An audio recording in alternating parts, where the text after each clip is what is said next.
Now, let's get a closer look.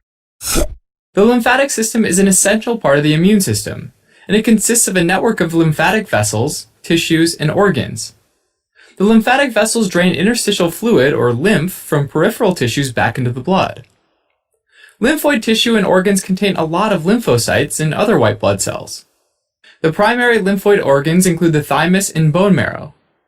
And the secondary lymphoid organs include the tonsils, lymph nodes, spleen, and mucosa-associated lymphoid tissue, or MALT for short. The thymus is a flat, encapsulated lymphoid organ located in the anterior superior mediastinum, right behind the sternum. During embryonic development, the thymus originates from the embryo's third pair of pharyngeal pouches.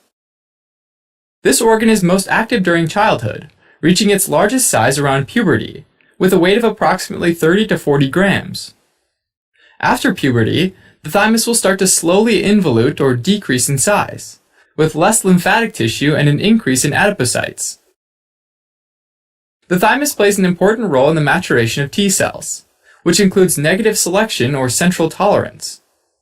This process, along with regulatory T cells, help prevent autoimmunity.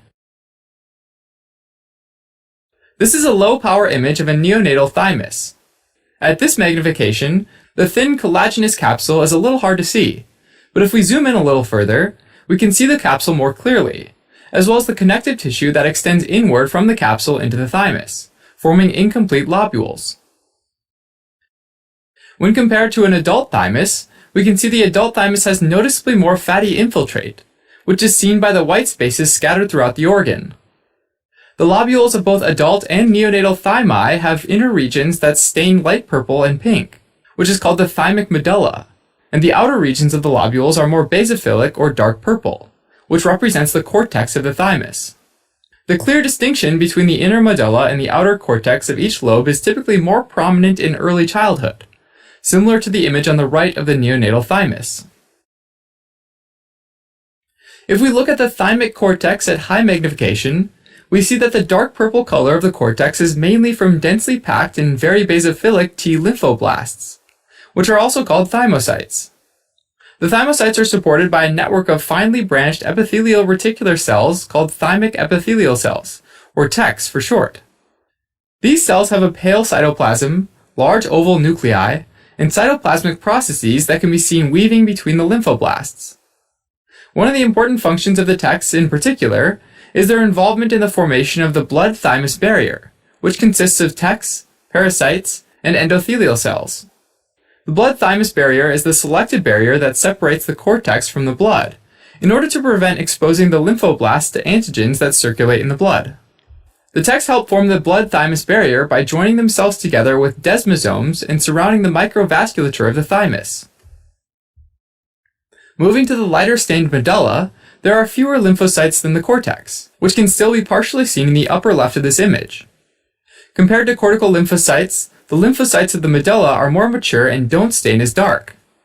The medulla also has a large abundance of thymic epithelial cells that also form large clusters of TECs called Hassel's corpuscles.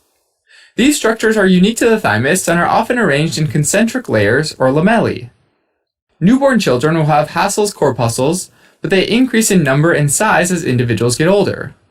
Dendritic cells are also present within the medulla, but they're usually not easily identified in slides that were only stained with hematoxylin and eosin. Alright, as a quick recap. The thymus is a flat, encapsulated lymphoid organ located behind the sternum. It's most active during childhood and slowly involutes in adulthood, with fatty infiltrates and decreased thymic tissue.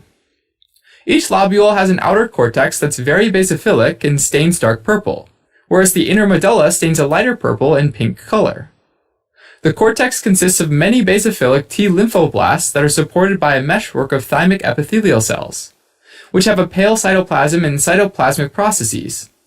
The inner medulla also has an abundance of TECs, but will also contain Hassel's corpuscles, which are the structures formed by closely packed and concentrically arranged TECs.